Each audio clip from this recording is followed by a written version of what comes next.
Hello everyone, আসসালামু আলাইকুম। কেমন আছেন সবাই? আশা করি সবাই ভালো আছেন। আলহামদুলিল্লাহ, আমিও ভালো আছি। আজকে চলে গেছিলাম হিন্দু বাড়ি, যেখানে পাতিল বানানো হয়, মাটির হাঁড়ি পাতিল বানানো হয়। সেইখানে এই দেখছেন কি সুন্দর করে বানিয়ে রাখছে রাস্তার ধার দিয়ে। কয়েকদিন পর আজকে রোদ উঠছে, দেখেন রাস্তার দুধার দিয়ে কতগুলো পাক বানিয়ে রাখছে। এটা হচ্ছে পাক পোড়া দেওয়ার কুণ্ড।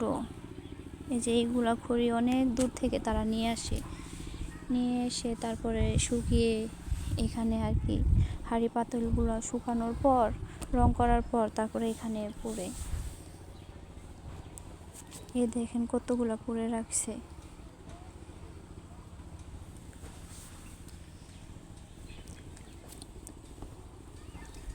একজন কাজ করতেছিল, দেখে আর লোভ সামলাইতে পারলাম না, তাই বললাম যে তুলে নিয়ে যাই আপনাদের দেখানোর জন্য। এই যে এগুলো হচ্ছে মাটির কলস।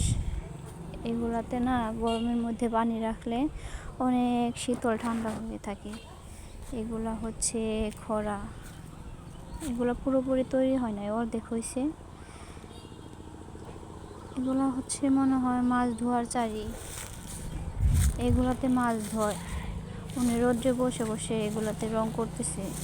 এগুলা শুকানোর পর তারপর আবার পোড়া দিবে।